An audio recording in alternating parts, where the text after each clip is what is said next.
Investor awareness के लिए जी business और चॉइस ब्रोकिंग की एक खास पहल, भरोसे की चॉइस, जिसका कामयाब सफर पहुंचा दिल्ली में। मकसद था लोगों को निवेश के प्रति जागरूक करना। इवेंट का हिस्सा बनने के लिए लगी ये लंबी कतारें इस मुहिम के प्रति लोगों के भरोसे को साफ दिखाती हैं। भरोसे की चॉइस एक ऐसा इनिशिएटिव है जिसका लक्ष्य लोगों को इन्फॉर्म्ड फाइनेंशियल डिसीजंस के लिए प्रोत्साहित करना है। जी बिजनेस के managing editor Anil Singhvi, Carnelian Asset Management के सीईओ विकास खेमानी और चॉइस के मैनेजिंग डायरेक्टर कमल पोद्दार ने दीप जलाकर इस इवेंट की शुरुआत की।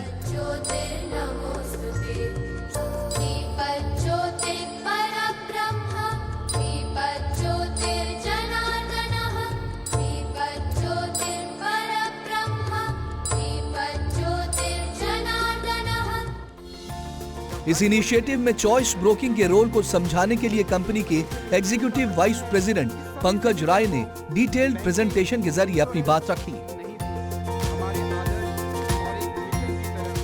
दिल्ली के इस इवेंट में सबसे खास और लोगों के लिए सबसे फायदेमंद सेशन था how to achieve financial freedom, जिसमें जी बिजनेस के managing editor Anil Singhvi, Carnelian Asset Management के सीईओ विकास खेमानी और चॉइस के एमडी कमल पोद्दार ने लोगों को निवेश के गुरु मंत्र दिए। तो आइए सवाल जवाब के सिलसिले को शुरू करते हैं। अनिल जी, पहले तो ये बता सकें, इन्वेस्टमेंट्स की जब हम बात कर रहे हैं तो इन्वेस्टमेंट्स के लिए क्या कोई सही उम्र होती है, कोई एज होती है, या द अर्लियर द बेटर, जितना जल्दी शुरुआत करें उतना बेहतर? देखिए, किसी भी इन्वेस्टमेंट के लिए शुरुआत करने के लिए सबसे सही समय होता है कल।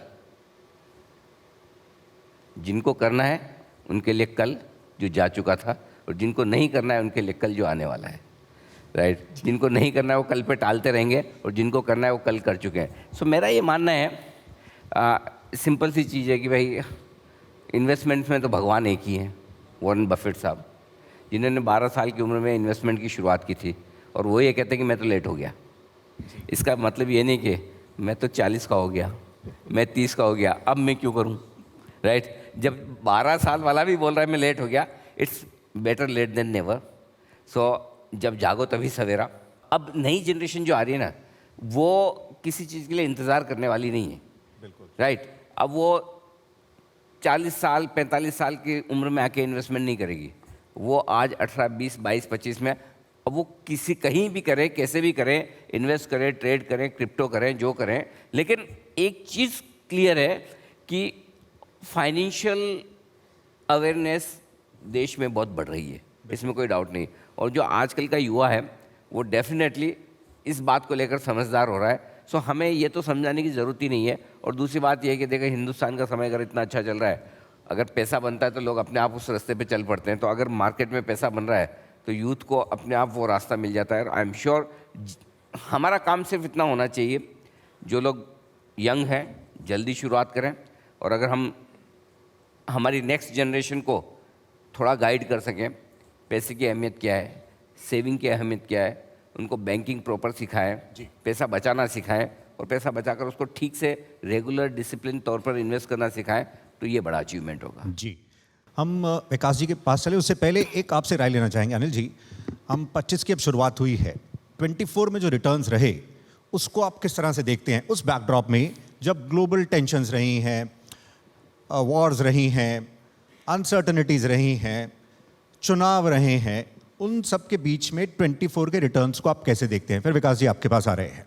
जो आपने ये सारी टेंशन गिनाई ना 2024 वाली, ये ना पहली बार हुई ना आखिरी बार है, ये हर बार रहेगी। देखिए, अगर सारी टेंशन ख़त्म हो जाए तो ये आपको निफ्टी जो 25,000 की दिख रही है ना, 1 लाख की दिखेगी। तब थोड़ी आपको पैसा लगाना है। पैसा तो जब टेंशन है, अनसर्टेनिटी है, चिंताएं हैं, तभी तो अच्छा भाव और अच्छा समय दोनों एक साथ नहीं आते। आपको क्या चाहिए जी? अगर सस्ता खरीदना है तो ख़राब माहौल में ही मिलेगा। अगर पिछले 9 साल से इंडियन मार्केट्स हर साल पॉजिटिव रिटर्न दे रहे हैं, 9 साल से हमने नेगेटिव रिटर्न नहीं दिया, ये बहुत बड़ी बात है।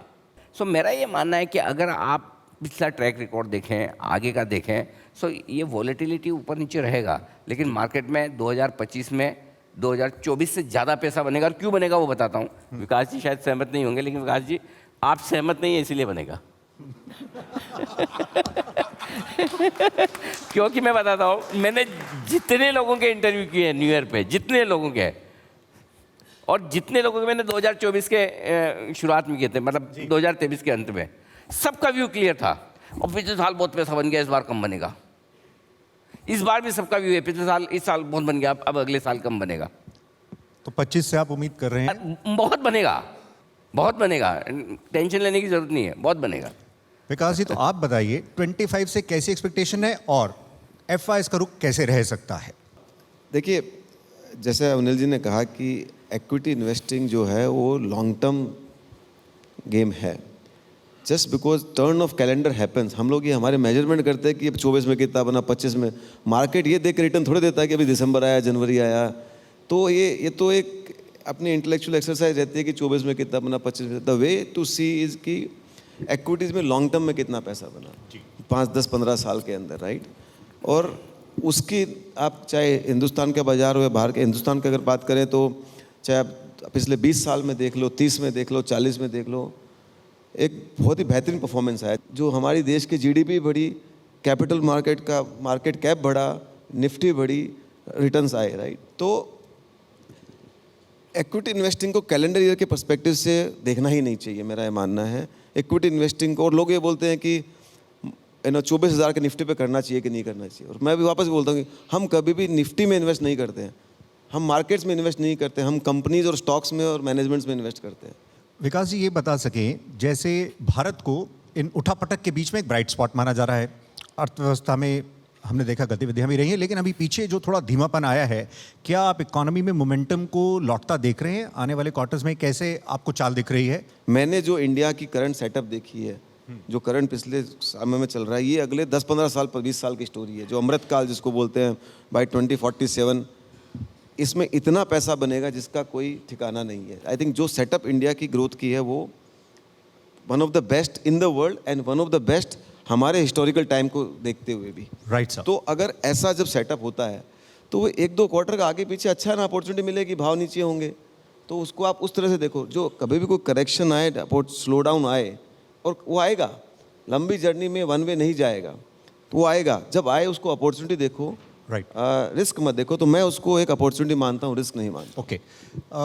कमल जी आपके पास आ रहे हैं, पर अनिल जी उससे पहले आप बता सके तो अभी कोई थीम आपको जो दिख रही हो, कुछ सेक्टर्स जो प्रॉमिसिंग लग रहे हो, या फिर स्टॉक स्पेसिफिक ज़्यादा जोर देना होगा? और जैसे आपने कहा रिटर्न्स तो आएंगी, कैसे बढ़ा जाए, क्या इसको लेकर स्ट्रैटेजी होनी चाहिए? एक अच्छी बात ये हुई कि थोड़े ऊपर के लेवल से मार्केट करेक्ट हो गए, लगभग 10% का करेक्शन, 3 महीने का टाइम वाइज कंसोलिडेशन करेक्शन हमने लंबे टाइम बाद देखा।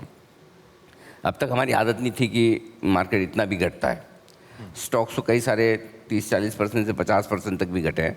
तो एक जो अच्छे हेल्दी करेक्शन की बात जो विकास जी कर रहे थे वो मार्केट को दिखा है। अब रहा सवाल आपका कि कहाँ पैसा लगाना चाहिए। सो सिंपल सी चीज़ है कि देश में क्या बदल रहा है, क्या बेहतर हो रहा है, वहीं पर आपका पैसा बनेगा, right. So first and foremost जो हमें पसंद है वो है anything and everything related to market. मेरा पॉइंट सिंपल है, stock market related exchanges, depository, कोई CDSL टाइप की, कोई registrar transfer agent, CAMS, KFin type, कोई म्यूचुअल फंड्स। देखिए सबसे ज़्यादा पैसा कौन सा बिजनेस बनाता है जिसमें आपको कस्टमर को ढूंढना नहीं है, कस्टमर ढूंढते ढूंढते आपके पास पहुंचता है। तो बहुत लंबे समय बाद ब्रोकिंग बिजनेस में ऐसा हुआ है कि लोग ढूंढते किस ब्रोकर के पास अकाउंट खुलाऊं, राइट। पहले ये इनको ढूंढना होता था। गोल्ड, आज तक हिंदुस्तान में क्यों गोल्ड में पैसा बनाए लोगों, या गोल्ड के जो भी गोल्ड का बिजनेस करने वाले लोग हैं, क्योंकि आपको कस्टमर ढूंढने की, हर आदमी को लगता है मुझे गोल्ड खरीदना है, अपने आप पहुँच जाता है ढूंढ के गोल्ड वाले, राइट। दूसरा, न्यू एज ई-कॉमर्स कंपनीज जो प्लेटफॉर्म प्रोवाइड करने वाली कंपनियाँ हैं, नो डाउट ये साल 2024 थोड़ा इनको बहुत पैसे बना के दिया तो थोड़ा कम बनेगा, थोड़ी स्पीड कम हो सकती है। लेकिन आपकी हमारी जो आदतें बदल रही है, पहले कैसा था, हम हर चीज़ मतलब अलग तरीके से खरीदते थे, आजकल सबकी आदत पड़ गई। पहले 12 महीने का स्टोर करके रखते थे खाने पीने का सामान, अब 12 मिनट में सामान मिलता है आपको। सो आदतें बदल गई और बिगड़ गई है।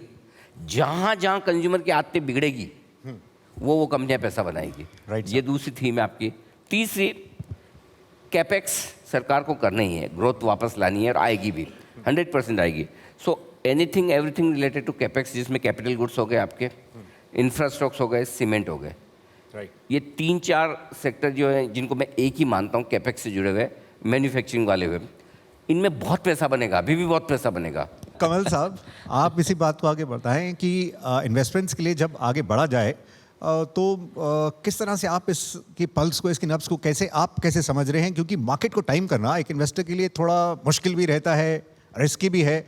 तो क्या डिसिप्लिन फॉर्मेट से SIP का रूट के जरिए आगे बढ़ा जाए या किस तरह से बढ़ा जाए, और आप जो भी ट्रेंड्स हैं उनको कैसे आप रीड कर रहे हैं? जैसे अनिल जी ने अभी बताया, मैं उसी को आगे कंटिन्यू करता हूँ। पहली बात तो यही समय है और सही समय है। दूसरी, आज जो अर्निंग्स के लेवल बढ़ रहे हैं, आज हिंदुस्तान में जिस लेवल की ग्रोथ, कल तक हम मोबाइल के लार्जेस्ट इंपोर्टर थे, आज हम मोबाइल के सेकंड लार्जेस्ट एक्सपोर्टर है। आज से 7-8 साल पहले अगर आप ये प्रोग्राम करते और आप बोलते कि हिंदुस्तान डिफेंस में एक्सपोर्ट करेगा, तो शायद हो सकता है कि लोग हंसते। लेकिन लास्ट ईयर हमने 21,000 करोड़ का एक्सपोर्ट किया है।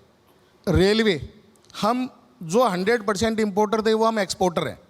तो इंडिया ग्रोथ स्टोरी जो अगले 10 साल के लिए तैयार हो रही है, 15 साल के लिए जो तैयार हो रही है, और इसमें जो न्यू जनरेशन जिसको जेन जी बोलते हैं वो, और एक चीज़ मैं बताऊं, वो ये टिप बेस इन्वेस्टमेंट नहीं कर रहा है, वो बहुत स्मार्ट है इन्वेस्टमेंट करने के लिए। और ये ट्रेंड एक अच्छे भारत और विकसित भारत को बताता है। मतलब, और ये मतलब केवल टिप बेस या वो स्कैम बेस या वैसा नहीं है। राइट साहब। तो विकास जी, तो फिर जो एक तरफ लॉन्ग टर्म इन्वेस्टमेंट है और एक तरफ शॉर्ट टर्म ट्रेडिंग है, आपका अनुभव क्या दिखाता है? बेटर रिटर्न्स के लिए क्या लॉन्ग टर्म इन्वेस्टमेंट बीट करती है शॉर्ट टर्म ट्रेडिंग को? देखिए, there are 1000 ways to make money, provided आपको जैसा आता है। मैं शॉर्ट टर्म ट्रेडिंग करने वाला भी बहुत अच्छे हैं, पर वो उनके फुल टाइम एक्सपर्टीज़ है, उसी में वो करते हैं। जनरली स्पीकिंग आप देखेंगे तो लॉन्ग टर्म इन्वेस्टिंग से ही वेल्थ क्रिएट हो सकती है। क्योंकि हम जो बात कर रहे हैं, हम बात करें आम आदमी जो शेयर मार्केट में फुल टाइम नहीं है, पर जो अपने काम करता है, जॉब करता है, बिजनेस करता है, वो कैसे वेल्थ क्रिएट करे। जो आदमी फुल टाइम अपना करियर इन्वेस्टिंग में और ट्रेडिंग में करता है, उसके पास बहुत सारे तरीके हैं। तो वो जो एक सेगमेंट है, उसके लिए वेल्थ क्रिएशन का एक ही तरीका है लॉन्ग टर्म इन्वेस्टिंग, और आप उसमें कैसे स्ट्रक्चरली धीरे धीरे अपना एक्सपोजर बढ़ाते जाएं। ये फैक्ट है। अगर वेल्थ बनानी है तो आपको लॉन्ग टर्म इन्वेस्टमेंट करना पड़ेगा। हाँ। लेकिन अब लॉन्ग टर्म इन्वेस्टमेंट के लिए पैसा कहाँ से आएगा? राइट। वो आप ट्रेडिंग से बनाओ। हाँ, तो वही फॉर्मूला चाहिए। तो ट्रेडिंग जिसका फोटे, जो 100% मार्केट में काम कर रहा है, जिसने अपना फुल टाइम जॉब उसको बनाया है, ट्रेडिंग अगर उसको पकड़ में आती है, तो ट्रेडिंग में जब भी आप लिमिट क्रॉस करते हो तो आप उलझते हो। आप लिमिट में ट्रेड करोगे, आप नहीं उलझोगे। तो लिमिट में ट्रेड करते हुए जो भी आपने पैसा बनाया है, उसको आप लॉन्ग टर्म एसेट्स में डालिए, तभी आपकी वेल्थ बनेगी। राइट साहब। विकास साहब, ये बताइए, जब आप कोई भी स्टॉक पिक करते हैं तो उसमें क्या देखते हैं? कई फैक्टर्स होते हैं और उसमें मैनेजमेंट भी कितना इंपॉर्टेंट होता है? देखिए, कोई भी स्टॉक में इन्वेस्ट करने के लिए 3 ही बातें होती है। कंपनी का बिजनेस मॉडल क्या है, उसकी मैनेजमेंट कौन है और कैसे लोग हैं, और तीसरा उसका वैल्यूएशन क्या है। तीनों से ज़्यादा चौथी कोई चीज़ नहीं होती है। राइट ना, उसमें हर चीज़ का अलग अलग महत्व होता है। बिजनेस मॉडल का अपना महत्व कि वो बिजनेस मॉडल कैसा है, कंपनी उसके रिटर्न रेशियोज़ कैसे है, कंपनी का मोड कैसा है। बट उससे भी ज़्यादा महत्व की और सबसे महत्व की बात इन तीनों के अंदर है, वो है मैनेजमेंट। कि वो कंपनी को जो चला रही है, वो बिजनेस, वो टीम कैसी है, CEO कैसे हैं, प्रमोटर्स कैसे हैं। क्योंकि बिजनेस आगे पीछे हो सकता है, पर अगर मैनेजमेंट टीम अच्छी होगी तो बिजनेस को ठीक कर लेगी। और अगर बिजनेस मॉडल थोड़ा आगे पीछे हुआ, बिजनेस मॉडल अगर डिसरप्ट हो रहा है, कोई चेंज हो रहा है, तो अगर केपेबल कॉम्पिटेंट मैनेजमेंट होगा तो उसको चेंज कर लेगी। तो मैनेजमेंट को कैसे असेस करने के लिए ब्रॉडली हमारा एक मतलब 3 चीज़ें हम लोग देखते हैं: competence, integrity and drive. Competence मतलब उनको कितना समझ में आता है, जो भी करते हैं उस चीज़ में उनकी कॉम्पिटेंस है कि नहीं है। राइट। और दूसरी चीज़ है इंटीग्रिटी, कि भाई उनमें इंटीग्रिटी है, उनकी नीयत कैसी है। साफ नीयत नहीं होगी तो कॉम्पिटेंस होते हुए भी हमने देखा है बहुत सारे लोग बहुत केपेबल होते हैं, पर माइनॉरिटी शेयर होल्डर के लिए पैसा नहीं बनाते हैं, जो मतलब वो पूरा कंपनी बिजनेस को उड़ा देते हैं। और तीसरा ड्राइव, कि भाई उनमें हंगर कितनी है, भूख कितनी है ग्रो करने की, बड़ा होने की। राइट। अगर कॉम्पिटेंस है, इंटीग्रिटी नहीं है, तो मेरा पैसा नहीं बनेगा, कॉम्पिटेंस है, इंटीग्रिटी है, ड्राइव नहीं है तो ग्रोथ नहीं आएगी। तो ये तीनों का कॉम्बिनेशन होना बहुत ज़रूरी है लॉन्ग टर्म वेल्थ क्रिएशन के लिए।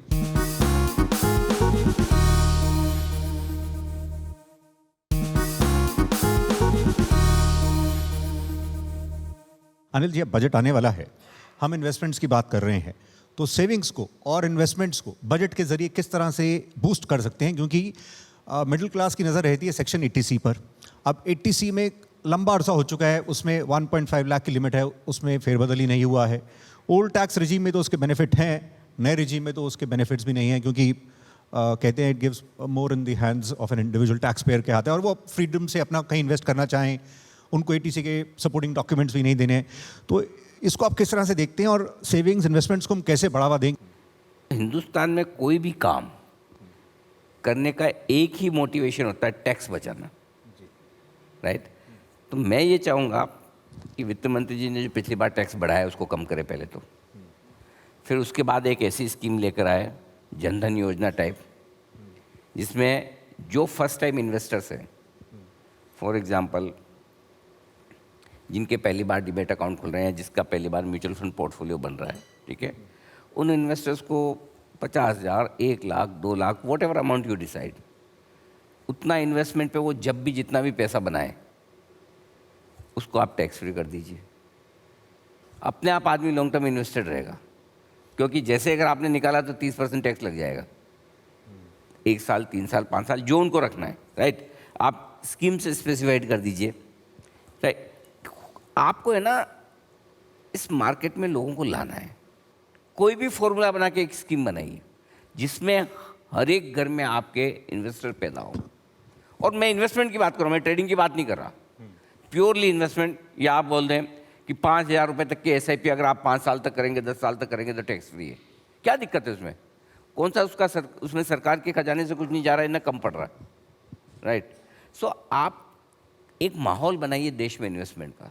जब भी आपको कुछ बड़ा करना होता है तो आउट ऑफ द बॉक्स सोचना होता है। और हिंदुस्तान में कोई भी नई चीज़ आपको करनी है, उसका एक ही तरीका है, जिस चीज़ में आपका टैक्स बचेगा देश की जनता उधर अपने आप पहुंच जाएगी। विकास साहब, आप भी एक 80C पर बजट पर एक नज़रिया दे दें। आपकी किस प्रकार की उम्मीदें हैं? हम ये देख रहे हैं 80C में तो सब कुछ है, PPF भी है, ULIP भी है, होम लोन प्रिंसिपल भी है, ट्यूशन फी भी है। तो किस तरह से हम अपनी सेविंग्स को, इन्वेस्टमेंट्स को और बढ़ावा दें ताकि लोग इस तरफ आएँ? देखिए, इक्विटी का काफ़ी आई थिंक जो ये निकाला गया है, कम किया गया है लिमिट को, आई थिंक वो उन्होंने मिनिमम स्लैब को हटाया है और रिलैक्स बढ़ाया है, और सिंप्लिसिटी करने के चक्कर में सब पुराने काफ़ी जो रिबेट्स थी वो कम करी है। तो I think in that direction है। पर ये बात सही है कि कोई ना कोई इंसेंटिव मिलता तो वहाँ पे डायरेक्ट होता है। इक्विटी से ज़्यादा मैं मानता हूँ आज की डेट में जो देश को ज़रूरत है, बिकॉज इक्विटी तो फिर भी एक टैक्स रेट कम है, राइट? एंड अपना एक कल्ट बनी हुई रिटर्न आ रहा है। फिक्स्ड इनकम के प्रति आज की डेट में मुझे लगता है सरकार को कुछ करना चाहिए। आज देखो बैंकों में डिपॉजिट आ नहीं रहे हैं, क्योंकि उस पर टैक्स रेट जो है एज हाई एज 30% है। तो और इक्विटी में 12, 15, 20% है जो भी रेट है, राइट? तो और इक्विटी में रिटर्न्स भी ज़्यादा हैं। तो उस चक्कर में post tax return on fixed income deposits वो 3, 4, 5% रह गए हैं। उस चक्कर तो मुझे लगता है उसके, और जब तक इक्विटी का कैपिटल इंडिया में ज़रूरी है, बट फिक्स्ड इनकम की कैपिटल बहुत ज़रूरी है, क्योंकि वो कैपिटल ही रियल इन्वेस्टमेंट क्रेडिट के थ्रू बैंकें देती हैं। वो अगर कम रहेगा तो पिछले 12-18 महीने में और 2 साल में स्पेसिफिकली ये गायब हो गया, क्योंकि उस पर कोई इंसेंटिव नहीं रह गया है। पहले ये इंसेंटिव होता था। तो मैं चाहूँगा वित्त मंत्री स्पेसिफिकली इस बात पे ध्यान दें, इसके लिए स्पेशली कुछ इंसेंटिव लाए, अदरवाइज बैंकिंग सेक्टर में डिपॉजिट रेजिंग में चैलेंज आएगा। ओके, कमल साहब ये बताइए, अब वेल्थ क्रिएशन की हम बात कर रहे हैं तो एक ये सफ़र है, एक जर्नी है। इस जर्नी में वो ऐसी कौन सी मिस्टेक्स हैं जिनको अवॉइड करना चाहिए? आप अपने अनुभव से और जो ग्राउंड पर आप असेस करते हैं उससे इस पर अपना नज़रिया दे सके। मैं इस पे अपना नज़रिया देता हूँ। उसके पहले मैं आपके जो पहला वाला सवाल था कि अगर वित्त मंत्री जी मेरी सुने या मैं वित्त मंत्री हूँ तो मैं क्या करना चाहूँगा। टैक्सेशन इंडिया में मोस्टली आज भी संयुक्त परिवार प्रथा है, और संयुक्त परिवार को नए भी माने तो एक परिवार में 4 लोग हैं, एक कमाता है, 4 खाते हैं। स्कूल के खर्चे हैं, रेंट है, ट्रैवलिंग है, मेडिकल है, बाकी सारी चीज़ें। तो मैं टैक्स कैलकुलेशन के लिए पहले ही कैलकुलेट करता है कि एक सामान्य आदमी जो मिडिल क्लास जिसको बोलते हैं, उसके साल के मिनिमम खर्चे क्या है। वो खर्चे जितनी इनकम वो कमा रहा है तब तक 1 रुपया टैक्स भरने की ज़रूरत नहीं है, और उसके ऊपर उसको थोड़ा इन्वेस्टमेंट की जगह और देता, क्योंकि जो कमा रहा है वो खर्चे में लग गया, अब उसकी एनुअल कोई रिक्वायरमेंट आई तो उसका क्या करेगा वो, तो उसके लिए तू थोड़ा और इन्वेस्ट कर। तो वहाँ तक तो आप उसको कम से कम रिबेट दो, और जब हम इन सब चीज़ों को कर लेंगे तब हम वेल्थ के बारे में सोचना शुरू करेंगे, क्योंकि अभी तो हम हमारी डे टू डे रिक्वायरमेंट में इतने फंसे हुए हैं कि वेल्थ का मौका ही नहीं मिल रहा है। ये तो फॉर्चुनेटली पिछले 3-4 सालों में कैपिटल मार्केट ने जो एक एक्स्ट्रा ऑर्डनरी माहौल बनाया है, एक बहुत अच्छा रिटर्न दिया है, और उसमें फिर अनिल जी जैसे एक्सपर्ट लोगों ने लोगों को राइट डायरेक्शन दिखाया है, समझाया है, तो एक बहुत बड़ी जनता इसके साथ जुड़ी है। लेकिन वेल्थ के लिए मैंने पिछली बार भी कहा था, आज भी कहूँगा, वेल्थ बनाने में सबसे इम्पोर्टेंट ये है कि कोई भी चीज़ जो आप इन्वेस्ट कर रहे हैं वो आप कम से कम 4 साल, 5 साल, 6 साल का होराइजन लेके कीजिए। आज खरीद के कल भाव मत देखिए, 3 दिन बाद आप उसके भाव मत देखिए, तो ही आप वेल्थ क्रिएट कर सकते हो, चाहे वो कोई भी एसेट क्लास है। पैनल डिस्कशन के बाद हमारे एक्सपर्ट्स पैनलिस्ट ने इवेंट में आए लोगों के सवालों के जवाब भी दिए।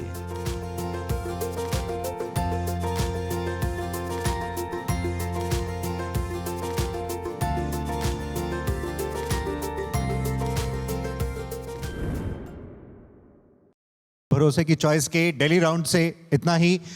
हम उम्मीद करते हैं कि जो वेल्थ क्रिएशन का सफ़र है, इसमें आप एक्सटर्नल वेल्थ पर फोकस करने के साथ साथ इंटरनल वेल्थ पर भी जोर देंगे और बैलेंस करते हुए डिसिप्लिन तरह से आगे बढ़ेंगे। 2025 के लिए आप सभी को शुभकामनाएं और यहाँ आने के लिए आपका धन्यवाद। और चलते हुए Anil Singhvi ji, thank you very much, managing editor Zee Business. Vikas Khemani ji, CEO Carnelian Capital Advisors, thank you sir. और कमल पोदार साहब, managing director Choice, thank you. आप सबका भी बहुत बहुत शुक्रिया, थैंक यू। फिलहाल इतना ही, नमस्कार।